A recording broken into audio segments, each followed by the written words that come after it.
खुशामदीद तलबा।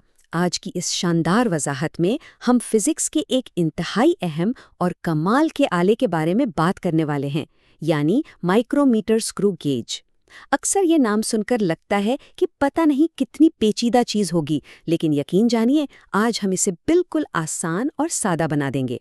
तो आइए मिलकर सीखने के इस ज़बरदस्त सफ़र का आगाज़ करते हैं।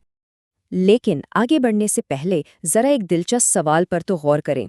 अगर हमें एक इंतहाई बारीक तार, जी हाँ, बिल्कुल एक सिंगल तार की मोटाई को 100% दुरुस्तगी के साथ नापना हो, तो ये कैसे मुमकिन है?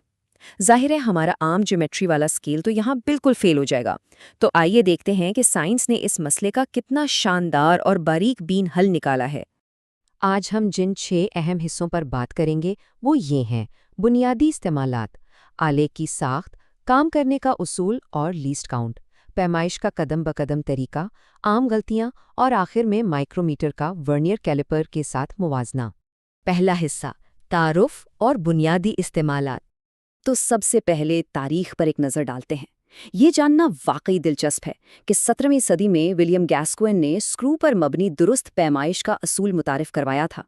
अब उन्होंने आज के दौर वाला जदीद आला तो नहीं बनाया था, लेकिन उनका दिया हुआ ये बुनियादी असूल ही था जिसने आगे चलकर जदीद माइक्रोमीटर की शक्ल इख्तियार की। अब सवाल ये है कि इस आले के आम इस्तेमालात क्या हैं। हम इसे एक बारीक तार की मोटाई, किसी छोटे गोले का कुतर, धाती शीट की मोटाई या फिर किसी स्क्रू का कुतर नापने के लिए इस्तेमाल करते हैं। यहाँ एक बात जहन में रखना बहुत ज़रूरी है, और वो ये कि माइक्रोमीटर बुनियादी तौर पर चीज़ों के बैरूनी साइज नापने के लिए ही डिज़ाइन किया गया है। दूसरा हिस्सा, माइक्रोमीटर की साख्त। चलें अब इस आले की अंदर चलते हैं। सबसे पहले फ्रेम और एनवेल की बात करते हैं। फ्रेम वो मजबूत यू की शक्ल वाली बॉडी है जो आले को सख्ती और मजबूती फराहम करती है, और ये मजबूती पैमाइश को बिल्कुल दुरुस्त रखने के लिए इंतहाई ज़रूरी है। और एनवेल वो साकिन और जुड़ा हुआ हिस्सा है जिसके साथ हम इस चीज़ को टिका कर रखते हैं जिसकी पैमाइश करनी हो। इन दोनों हिस्सों का अपनी जगह पर मुस्तहकम होना दुरुस्ती के लिए बिल्कुल लाजमी शर्त है। इसके बाद आते हैं स्पिंडल और लॉक नट, जो कि मिलकर काम करते हैं।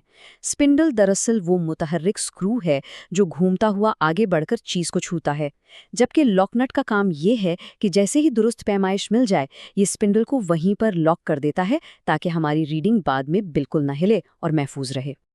अब आते हैं माइक्रोमीटर की जान पर, यानी इसके 2 अहम स्केल्स, स्लीव और थंबल।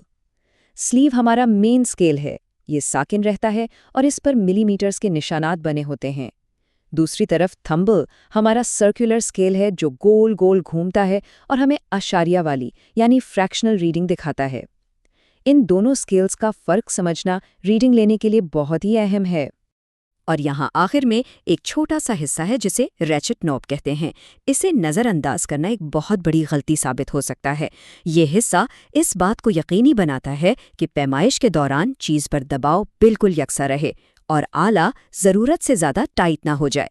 याद रखें, अगर हम इसे इस्तेमाल नहीं करेंगे तो इजाफी दबाव की वजह से रीडिंग कभी दुरुस्त नहीं आ सकती। तीसरा हिस्सा, असूल और लीस्ट काउंट। अब ज़रा फिज़िक्स की तरफ आते हैं। ये आला आखिर किस असूल पर काम करता है? दरअसल ये स्क्रू के सादा से उसूल पर काम करता है। फॉर्मूला निहायत आसान है। तय किया गया फासला बराबर है पिच ज़र्ब चक्रों की तादाद के। मतलब जब स्क्रू को गोल घुमाया जाता है तो वो एक सीधी लाइन में यानी लीनियर मोशन में आगे की तरफ बढ़ता है। बस यही वो बुनियादी साइंस है जो इस पूरे आले को चलाती है। अब हम लीस्ट काउंट के तस्वुर की तरफ आते हैं। लीस्ट काउंट, जैसा कि नाम से जाहिर है, दरअसल वो सबसे छोटी पैमाइश है जो कोई आला बिल्कुल दुरुस्तगी के साथ रिकॉर्ड कर सकता है। इसको निकालने का फॉर्मूला ये है कि स्क्रू की पिच को सर्कुलर स्केल के कुल हिस्सों यानी डिविजन्स पर तकसीम कर दिया जाए। तो सबसे अहम नुक्ता जो यहाँ समझने वाला है वो ये है 0.01 मिलीमीटर। जी हाँ, ये नंबर इस वक्त हासिल होता है जब हम 1 मिलीमीटर की पिच को थंबल की 100 डिविजन्स पर तकसीम करते हैं। ज़रा सोचें, 1 मिलीमीटर का 100वां हिस्सा। ये नंबर इस आले की बेपनाह और शानदार दुरुस्तगी का सबसे बड़ा सबूत है। यहाँ पर इंजीनियरिंग का एक ज़बरदस्त तवाज़ुन देखने को मिलता है। जहन में सवाल आ सकता है कि अगर हम सर्कुलर स्केल पर डिविजन्स मज़ीद बढ़ा दें तो क्या दुरुस्तगी मज़ीद नहीं बढ़ जाएगी? بالکل بڑھے گی، لیکن پھر اس اسکیل کو عام انسانی آنکھ سے پڑھنا قریباً ناممکن ہو جائے گا۔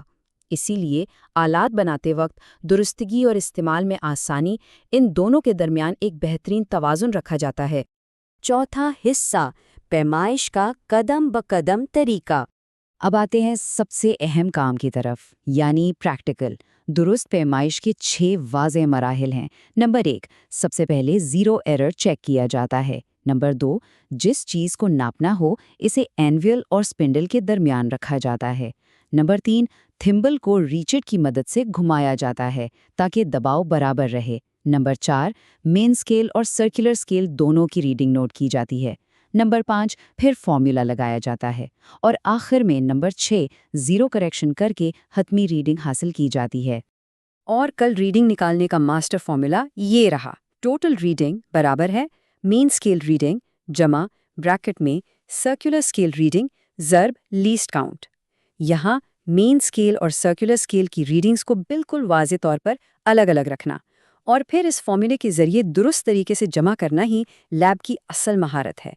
5واں حصہ، عام غلطی۔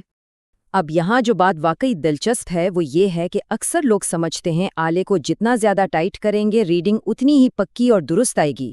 یہ بالکل غلط ہے۔ اوور ٹائٹ کرنے سے ریڈنگ ہمیشہ غلط ہو جاتی ہے۔ اسی طرح اگر شروع میں زیرو ایرر کو نظر انداز کر دیا جائے تو ہر پیمائش میں ایک مستقل خامی آ جاتی ہے۔ اور سب سے عام غلطی جو طلباء لیب میں کرتے ہیں وہ یہ ہے کہ سلیو اور تھمبل سکیلز کی ریڈنگز کو آپس میں مکس کر دیتے ہیں۔ ان غلطیوں سے بچنا بالکل لازمی ہے۔ چھٹا اور آخری حصہ، مائکرومیٹر بمقابلہ ورنیئر کیلیپر۔ اکثر یہ سوال پیدا ہوتا ہے کہ مائکرومیٹر اور ورنیئر کیلیپر میں سے کون سا بہتر ہے؟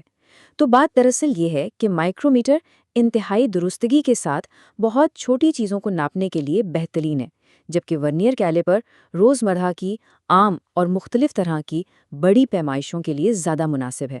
آلے کا انتخاب صرف اور صرف اس بات پر ہوتا ہے کہ ہم ناپ کیا رہے ہیں اور ہمیں درستگی کس لیول کی چاہیے۔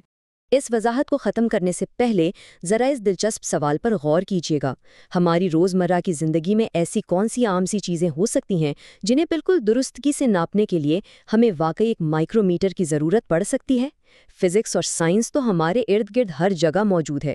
ضرورت بس اس بات کی ہے کہ ہم چیزوں کو ایک مختلف زاویے سے دیکھیں۔ سیکھنے اور کھوجنے کا یہ شاندار عمل یوں ہی جاری رکھیے گا۔